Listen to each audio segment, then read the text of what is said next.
Sungguh-sungguh Allah sangat ridho ketika seorang hamba itu makan ketika sesuap nasi dia muji Allah, ketika minum seteguk nasi dia muji Allah. Itu kalau orang diridhoni Allah itu wali betul. Itu untuk jadi wali itu gampang, kamu makan ridho, kamu nginjak buminya Allah ridho seneng, kamu hidup keseharian aman seneng. Nah ini supaya sampean kita semua ngaji betapa panduan Rasulullah untuk menggapai ridho Allah itu banyak yang keseharian sekali. Saking kesehariannya banyak dalam hadis dan itu sahih. Nabi menyebut hal-hal yang keseharian. Hatta ma tas'alu fi fimra'atika, kamu punya uang kemudian istri kamu bisa makan itu ibadah. Bahkan sebagian ibadah itu dicontohkan Nabi yang akhirnya diprotes sahabat. Yaitu wa fi buti ahadikum sedekah, kamu menggauli istri kamu itu ya sedekah. Sampai sahabat bilang yang benar ya Rasulullah. Ayati ahaduna syahwatahu wa huwa lahu ajrun. Masa urusan biologis, urusan syahwat kemudian dia dapat pahala. Nabi menjawab, alaysa lawadu'aha fi haramin akana alaihi wisrun. Bagaimana kalau dia meletakkan ke yang tidak benar itu kan dosa. Nah, hal-hal seperti ini yang saya ingin teman-teman semua saya juga agak ingin ngaji demi Anda juga agak ingin. Itu dosa sekali ngaji kok pesanan kelompok tertentu itu enggak boleh. Islam itu untuk semua. Jadi ya cuma karena di depan saya jenengan ya seakan-akan jenengan korbannya. Itu ada ilmunya dalam usul fikih itu. Jadi orang itu harus ngaji usul fikih. Nama yang disebut, mungkin Mas Sufyan masih ingat zaman ngaji usul fikih. Nama yang disebut itu tidak jaminan sebagai prioritas perintah. Jadi misalnya gini, kebetulan yang di depan Nabi itu Abu Dzar. Nabi ya bilang, ya Aba Dzarin ini uhibbuka misalnya, atau ya Mu'ad ini uhibbuka, atau ya Aba Hurairah ini uhibbuka misalnya. Banyaklah riwayat yang Nabi nyebut ya Aba Dzarin, ya Mu'ad, ya Aba Hurairah. Kemudian misalnya Nabi meneruskan khitab, ini uhibbuka, saya mencintai kamu, fakul dubur sholatin, atau sebagian riwayat disebut fala tada'an la dubura kulli sholatin, Allahumma inni ala dzikrika wa syukrika wa husni ibadatik. Saya mencintai kamu, siapa saja. Mu'ad bisa, Abu Dzar bisa siapa? Saya mencintai kamu, mohon kalau habis sholat kamu jangan lupa wiridan Allahumma a'inni ala dzikrika wa syukrika wa husni ibadatik. Ya Allah, tolong kami permudah supaya mudah ingat engkau. Anda tidak bisa mentang-mentang, wong nama saya Parmin, nama saya Purnomo, itu yang diperintahkan Mu'ad misalnya. Jadi yang disebut satu, tapi khitab itu untuk siapa saja. Saya teruskan. Jadi saya mohon semua kita melakukan kebaikan itu kalau dalam kaidah fikih disebut al yakin la yuzalu bisyak. Banyak kebaikan yang kebenarannya itu 100%. Tidak punya efek samping ke pihak lain, ke kelompok lain, ke komunitas lain. Itu tadi misalnya Anda makan dan itu murah sekali, hanya butuh satu piring. Setiap punyaan kamu muji Allah, setiap minum kamu muji Allah. Itu redaksinya Rasulullah SAW disebut Allah sangat ridho ketika seorang hamba makan, kemudian dia memuji Allah, atau minum kemudian dia muji Allah. Logikanya gampang. Negara seperti ini yang kamu harapkan bentuknya kayak apa, mertua, ipar, komunitas, tetangga, itu nyata terjadi itu kan belum pasti. Sementara yang mesti terjadi adalah kamu butuh makan, kalau tidak mati. Butuh minum, kalau tidak mati. Butuh bumi yang nyaman ditempati, kalau tidak kita juga mati. Sebab itu Allah kalau menyebut nikmatnya itu hal-hal yang keseharian. Alladzi at'amahum min ju'. Allah itu siapa? Allah itu yang menciptakan kamu bisa makan. Tidak berlebihan. Allah itu yang menciptakan kondisi sosial itu ideal. Zaman Nabi itu ya ada orang munafik. Orang-orang pilihan Allah itu juga diuji orang sekelilingnya yang macam-macam. Semua diuji sesuai konteks zaman dan waktu. Nah, tapi ada ibadah-ibadah yang selalu disarankan Nabi. Sampai Nabi itu pernah ditanya, ayul islami khairun ya Rasulullah, Islam terbaik itu gimana? Jawaban Nabi itu unik. It'amut to'am. Islam terbaik itu ya makan-makan, yang santai-santai. Ketika Allah menyebut beberapa kebaikan, falak tahamal aqobah wa ma adrokan Allah mal aqobah. Terusannya apa? Fakku raqobah. Terusannya apa? Au it'amun fi yaumin di masghubah. Ya itu acara makan-makan itu juga Islam. Kenapa? Ya bayangkan kalau tidak ada makanan, kita mati kan? Kondisi sosial tidak ideal itu Anda masih gak apa-apa. Tapi kalau Anda tidak makan, Anda tidak minum, Kamu punya istri cerewet masih bisa hidup, punya mertua cerewet masih bisa hidup. Tapi kalau tidak makan bisa mati. Berarti penting mana istri sama makan? Penting mana? Makan. Semoga istri Anda dengar, nanti kamu disuruh makan tapi pulang deh. Itu kalau dibahasakan makan masih memahami. Penting mana nasi satu piring dengan istri. Nggak ada nasi mati, nggak ada istri belum mati. Penting mana? Gak berani jawab kan? Nah, ternyata Anda ada garang kan di depan istri. Jadi saya mohonlah, mungkin Mas Sufyan Sauri tadi yang bisa bantulah. Teman-teman tuh ngaji yang keseharian saja. Karena kita nyari ridha Allah itu berdasar firman Allah. Dan firman Allah itu menyebut keseharian tuh riang, gampang. Yaitu tadi misalnya wa min ayatihi manamukum bil laili wan nahar. Termasuk ayat-ayat Allah itu kamu tidur. Maka dulu itu ada guyonan, ada tokoh Mu'tazilah, kelompok dalam Islam yang berpikir manusia itu bisa menentukan ikhtiarnya sendiri. Karena saya bisa duduk, ingin berdiri, berdiri. Karena kelompok ini nggak terima kalau semua kehendak Allah, nanti bagaimana kalau semua kehendak Allah kok ada hisab ya, ada sanksi. Lucunya itu dia akhirnya, ini cerita ya, mencintai seorang perempuan, cantik sekali. Dan itu dia menjadi ahli sunnah itu oleh hal-hal yang sepele. Karena istrinya cantik, ya namanya suami istri hubungan intim. Terus ditanya, Mas, masih ingin lagi? Masih. Silahkan diulang lagi. Wah ya tidak bisa. Katanya manusia bisa menentukan yang diinginkan. Itu tobat itu.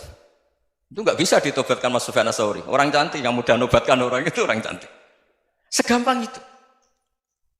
Akhirnya kita tahu, makanya kalau dalam kitab Hikam itu disebut al-aqil mayyakul madza yaf'alu wa hubi wal ghafil mayyakul madza af'al. Orang yang punya akal karena sadar ini wilayah Allah, semua milik Tuhan. Itu dia tiap hari berpikir, besok Allah akan melakukan apa terhadap dunia ini. Kamu merencanakan suatu mau plesir, ternyata gempa. Mau wisata ke Rusia, ternyata perang. Kamu tidak pernah tahu apa yang akan terjadi besok. Wa ma tadri nafsum madza taksibu ghadan. Tapi anda semua kita ini sering punya jadwal permanen. Makanya saya kalau diundang siapa saja, sanad takdir. Yang jelas Gus ini acara penting. Ya masih acara penting nak pangeran ngersakno piye? Kok ape dadi pangeran? Kamu kok mau jadi Tuhan? Itu kadang ya kiai. Penting Gus acara ini jenengan harus memastikan bisa. Loh kamu itu yang ngajarin tauhid, sesuatu itu biadillah kok bilang-bilang apa pasti. Kalau maksa terus tak tobatkan loh kamu kata saya. Ya kalau gitu Gus bilang insya Allah. Wah itu hati saya, fisik saya, roh saya sudah bilang insya Allah. Tidak usah kamu latih kata saya. Nah hal-hal tauhid keseharian itu gampang sebetulnya. Wal ghafil yaqulu madza af'al. Tapi orang yang lupa Allah dia setiap hari bilang besok apa? Kita bisa melakukan apa? Seakan-akan dia itu aktor, dia penting, dia subjek permanen, dia. Padahal kita ini hanya objek kehendak Allah Subhanahu wa taala. Karena kita yakin sesuatu yang terjadi di alam raya ini kita tidak bisa apa-apa. Makanya saya sering ngaji, sering bilang saya, ketika Anda mensifati Allah, Dia yang menghidupkan. Sudah itu tanamkan sehingga ketika kita mati santai saja. Kenapa santai? Allah punya cara menghidupkan kita. Zaman kita hidup juga gak tahu caranya ngelola jantung, ngelola paru-paru. Kamu juga gak tahu ngelola oksigen yang tidak beracun, tidak mengandung polusi. Tahu-tahu hidup. Gak ingin tua ya tahu-tahu tua, gak ingin mati tahu-tahu mati. Selama ini kita hidup juga gak tahu apa-apa sebetulnya. Hanya gaya tok, punya jadwal, punya planning. Kalau kamu bisa menentukan pilihan Anda, pasti Anda istrinya cantik, 4 neriman semua, kona'ah semua. Nyatanya enggak kan? Ada 1 jelek, cerewet. Oh itu kan, nyatanya enggak bisa apa-apa Anda kan? Dan kamu bawa mati lagi. Itu kan istri Anda juga gitu, punya keinginan, punya suami yang ganteng, yang jabat, yang neriman, yang enggak poligami. Ya enggak kesampaian juga. Kalau kita ngitung tingkat kegagalan kita itu gagal terus. Ya kan? Nah, terus ingat Allah, madza yaf'alu wa bi. Orang yang punya akal selalu berpikir Allah itu menghendaki apa terhadap saya. Lalu sama-sama orang melihat orang yang serius, itu kata Anda itu pemikir berat, serius, senang punya tokoh yang merengut tuh, karena kamu anggap serius. Tapi sebagian orang anggap orang yang serius itu wong merengut, wong masam, wong muka kok ditekuk. Jadi sama Itu hati ya muqallibal qulub tsabbit qalbi ala dini, karena kita nggak tahu cara berpikir kita tentang orang lain, tentang sekeliling kita. Misalnya kita orang baik yang jenis ngrumat fakir miskin, ada orang bangun masjid mewah itu janggal. Apa artinya masjid mewah kalau banyak orang kelaparan? Tapi kalau yang jenis pendidikan, apa artinya masjid mewah kalau tidak bisa ngaji? Nanti yang jenis infrastruktur, apa artinya ini kalau semuanya punya sudut pandang yang berbeda-beda. Dan Islam mengapresiasi semua kebaikan. Tapi katakan semua kebaikan itu adalah kehendak Allah Subhanahu wa taala. Karena apapun baik Anda itu pakai fasilitas yang diberikan oleh Allah Subhanahu wa taala. Sehingga ini yang disebut qulillah tsumadarhum fi khawdihim yal'abun. Ya kembali tadi ke tema-tema bahwa keseharian Anda ini sudah Islami. Saat Anda tidak bisa melakukan apa saja. Saya sering ada jenazah, biasanya kalau tetangga meninggal saya sering disuruh ngelepas. Saya bilang orang ini baik karena sering ngelamun di rumah, sering nganggur di rumah. Ditanya sama anaknya, kenapa Gus nganggur baik? Ya kalau dia nganggur artinya juga agak berbuat sesuatu yang maksiat kan? Ya kan? Orang nganggur di rumahnya ya tidak bunuh orang, tidak maling, tidak korupsi, ya namanya nganggur di rumah. Lah cuma istri cara pandang nganggur gak menghasilkan uang itu. Tapi juga gak menghasilkan kriminal kan? Jadi sebenarnya Islam itu makanya kalau sampai ngaji usul fikih itu ada kitab usul fikih namanya Lubul Usul, itu terkenal sekali di pesantren itu. Itu kalau ngapresiasi keseharian itu luar biasa.